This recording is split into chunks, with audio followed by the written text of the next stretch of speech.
Hello, you're listening to Andy's Book Club. If you're new here, welcome. This is the show where we go over an exciting book chapter by chapter on a weekly schedule. Every week, I provide a recap of the chapter we're covering, and I add my commentary as we go along. If something requires more explanation, I might reserve some time at the end of the show and discuss it in more detail. So, whether you're studying for a test, writing an essay, or like me, you're just super passionate about reading, this show is perfect for you. As a reminder, this show is available on YouTube, Spotify, and a whole bunch of other platforms. So if you're watching this on YouTube, the links for all those other platforms are down below in the description. Or if you prefer, you can simply just search for Andy's Book Club directly on your favorite platform. But wherever you might be listening from, if you like the show, be sure to follow and subscribe. This show also has a Twitter page, so if I need to post visuals, I will do so on Twitter, so be sure to follow me there. This week, we're continuing with our coverage of the reign of Jaehaerys. So after some time, Jaehaerys had finally decided that it was time to return to King's Landing. Jaehaerys returned flying alone on the back of his dragon Vermithor. He dared not let his wife Alysanne come with him since he knew that the circumstances surrounding their marriage was still very controversial and he did not want to put her in any potential danger. Upon arriving at King's Landing, Jaehaerys did not land at once, but he circled the city 3 times on the back of his dragon. He wanted to give the people an opportunity to marvel at the great bronze dragon that is Vermithor, and of course, remind them of who's really in charge around here. King Jaehaerys landed in the courtyard of Maegor's Holdfast, and was greeted by Grand Maester Bennifer, who feared what fate awaited him. Recall that Grand Maester Bennifer had been one of the most vocal opponents of Jaehaerys' decision to marry Alysanne, so much so that he berated Jaehaerys that day on Dragonstone, to which Jaehaerys took great offense. Now Jaehaerys was back, with Aegon the Conqueror's Valyrian steel sword Blackfire strapped to his belt, so the sight of that must have scared the bejesus out of Bennifer.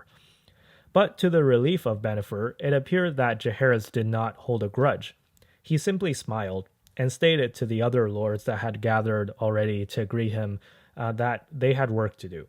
The first order of business was making decisions as to who would retain their government positions in the king's court and who would be dismissed. Jaehaerys retained some, but also dismissed others. Most notably, Daemon Valerion, brother of Jaehaerys' mother Alyssa, so Jaehaerys' uncle, was retained as Hand of the King. Lord Edwell Celtigar was dismissed as Master of Coin along with many of his tax policies, to which Jaehaerys immediately repealed upon his dismissal. This was to the relief of many since Celtigar's taxes had long been seen as unfair. To replace Celtigar, the Master of Coin position was given to Rego Draz, a merchant from Pentos, who had risen up to become the richest man in Pentos. Still, this decision would prove to be mildly controversial since, recall in previous episodes I mentioned that the Westerosi disliked foreigners. However, this xenophobia did not apply to Jaehaerys, who gave Rego Draz a lordship. Draz did not possess any castles or land, which is typically was needed for a lordship, so people began calling Draz the Lord of Air, as in he was a lord in name only, but in reality he was the lord of nothing. Lastly, Jaehaerys sent a letter to Storm's End, summoning Lord Rogar back to King's Landing. When Rogar received this letter, it was unclear to him what he should do next. Recall that the relationship between the king and the former Hand of the King is ice cold to say the least. Rogar had tried multiple times to undermine Jaehaerys and plotted against him to replace Jaehaerys with his niece, Princess Arya, instead. So Rogar knew that his trip to King's Landing would most likely be a one-way trip. If Jaehaerys wanted to, he could charge him with any number of crimes, and all of them would end up with his execution. So Rogar's brothers advised him to refuse the order and instead arm Storm's End in preparation for a rebellion. This idea was laughable to Rogar, who shot down the idea immediately. Storm's End's walls might have been strong, but so was Harrenhal's. In the Age of Dragons, there was no resisting the Targaryens. Rogar decided to obey the order to go to King's Landing, hoping that Jaehaerys will at least give him the option to take the Black and join the Night's Watch. Upon arriving at King's Landing, Jaehaerys, on the Iron Throne, received Rogar in the throne room. Rogar, known as a man with great pride, humbled himself by bending the knee in front of Jaehaerys and began to defend himself. For all he did was for the good of the realm, he stated. Jaehaerys, surprising Rogar, agreed with him. Jaehaerys thanked Rogar for his years of service and being there for him when he launched his campaign against Maegor. Recall that it was Rogar who played the most pivotal role in Jaehaerys' ascension to the throne initially. Rogar could have chosen to put him and his sister Alysanne in chains and deliver them both to Maegor if he so chose, but instead he chose to hail Jaehaerys as the new king. And according to Jaehaerys, although Rogar spoke of treason, he committed none. So this statement was being somewhat generous. It was clear that Rogar had not only just spoken of treason, but did in fact also actively plot against Jaehaerys. So Jaehaerys was not dumb. He knew this, but he was signaling that he was willing to let it go.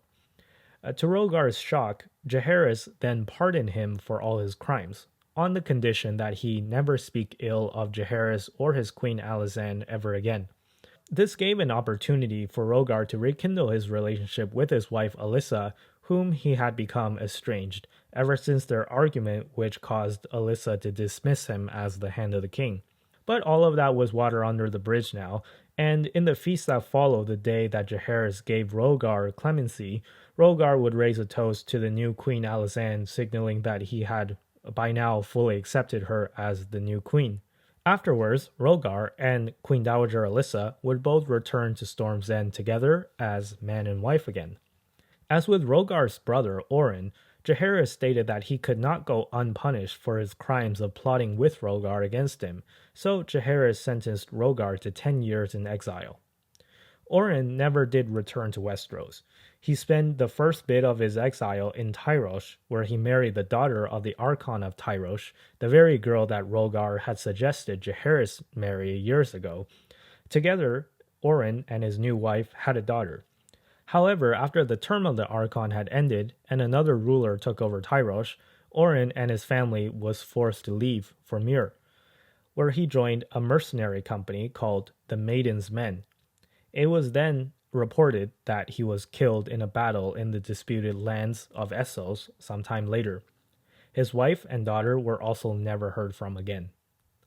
But anyways, that was the fate of Orryn Baratheon. But all this played out over years and years, and in the meantime, back on Westeros, the matter at hand for Jaehaerys was now the issue of raising money. To this end, the new master of coin, Rego Draz, raised 3 substantial loans from the Iron Bank of Braavos and their rival banks in Tyrosh and Muir, and these loans quenched the Crown's current need for funds. But this was not a long-term solution, as Jaehaerys knew. Draz had to figure out a way to raise more money for the long term and come up with a more sustainable solution. So the previous taxes that were under Lord Celtigar had caused problems with stifling trade and economic growth since they were mostly focused on taxes such as port fees. But Draz decided to implement taxes on luxury items instead, such as silks and wines imported from Dorne. Most of all, taxes would be levied on spices, such as peppercorn and cloves, which were already worth more than their weight in gold. So these taxes would make Rego Draz rather unpopular, to say the least, but for now they worked on solving Jaehaerys' money problems. At long last, Jaehaerys decided that now was the time to officially present the new queen, Alysanne, to the realm, and to no longer keep their marriage a secret. So he sent for her to join him at King's Landing. On the topic of presenting his new queen to Westeros, Jaehaerys remained apprehensive. He had done all he could to outlaw those who would take up arms against him for his incestuous marriage, and tried his best to appease those who knew would disapprove. Still, though, if history was any judge, it may still be messy. To prevent another faith rebellion situation, Jaehaerys assembled a group of 7 preachers who were on his side. Their mission would be to go all over the realm and basically spread propaganda about how good their new queen Alysanne was, and also put a spin on it from the perspective of the faith. One of the preachers was none other than the former Queen Eleanor of House Custine, who we recall was one of the Black Brides that Maegor had forced to marry him, and after the death of Maegor, Eleanor had joined the faith and sworn to give up all claims to nobility. And it was Jaehaerys, with the help of his 7 scholars of the faith, no doubt, that he came up with this idea that would serve as a cornerstone for how the faith viewed the Targaryens from this point forward. This idea was called the Doctrine of Exceptionalism. You see, the faith of the 7 originally came from the Andals. The Andals were a people group from the old civilization of Andalos. This was thousands and thousands of years ago, by the way. So the Andals wrote the laws that forbade things like incest and polygamy. But the Targaryens did not originate from Andalos like most of the people in Westeros now. The Targaryens were descendants from Old Valyria. So the 7 preachers of Jaehaerys argued that they should not be treated the same as the descendants of the Andals. And the reason for this different treatment, the preachers argued, was self-evident. The Targaryens had silver hair, they had purple eyes, and they flew around on dragons. They did not look or act like the typical Westerosi person. And so the preachers argued that the rules that govern marriage, like the no incest rule, did not apply to the Targaryens since it was normal and commonly practiced for people of Old Valyria to marry within the family. When one of the preachers, Septon Baldric, presented this idea in front of a village of common folk, a random hedge knight shouted at Baldric, asking if it meant that it would be okay for him to have sex with his own sister. To which Baldric replied, it would be okay if he can first claim his own dragon. So the moment of truth has now arrived to see if the realm would rise up when Jaehaerys announces marriage, and to everyone's relief, there was no coordinated effort of rebellion.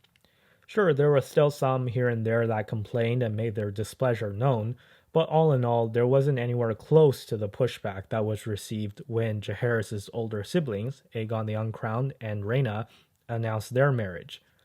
Historians have debated throughout the centuries why this was the case, but I think it's pretty clear that the main reason was that Jaehaerys' idea of the doctrine of exceptionalism had been convincing to most people.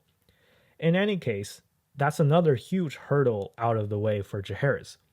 The realm seemed to accept Alysanne as the new queen without anyone having to go to war for it. On the topic of Jaehaerys' sister Rhaena, she had decided to leave Casterly Rock after it became clear that although Lord Lyman Lannister and his lady wife Jocasta had been kind to her, it was clear that Lord Lannister wanted to keep Rhaena around for political purposes and not solely out of the kindness of his own heart. So Rhaena, having traveled around Westeros, bounced from place to place where she would sometimes feel welcome, but more often than not, everyone wanted to either marry her themselves or find a son or nephew or something to marry her, since she was, after all, the eldest living grandchild of Aegon the Conqueror, so whoever married her would skyrocket up in the Westerosi social ladder. Finally, Rhaena asked her brother the king if she could have Dragonstone as her seat. The king's council unanimously opposed this idea, but Jaehaerys overruled them, granting Rhaena Dragonstone, on the condition that she would bend the knee to him and accept him as her king. The further condition was that she would only be a queen by courtesy of the Iron Throne, but she would not be the ruler of her own kingdom. Although it seems like Jaehaerys had a decent relationship with his sister Rhaena, he was careful to absolutely make sure that there would be no civil war. On these conditions, Rhaena accepted. She had long been known as the Queen of the West, having lived on Fair Isle and Casterly Rock, which are both on the westernmost coast of Westeros, and now she was back on Dragonstone, on the easternmost point of Westeros. So the Queen of the West became the Queen of the East. Now, with all these issues addressed, perhaps it was finally a time where Jaehaerys could take a breath. It was later on in the year 51 AC that Queen Alysanne announced that she was pregnant. Recall that the issue of succession was the primary problem that Maegor encountered during his time as king, so we'll have to wait to see if this will be an issue for Jaehaerys as well. Okay, that's it for this week. Next week, we're starting to get into the middle part of Jaehaerys' reign, and you'll notice that we're spending a lot of time on the reign of Jaehaerys, and this is for good reason, since he's one of the most influential kings of the entire Targaryen dynasty. So we have lots to talk about still, and I'll see you all next week. Thank you for listening.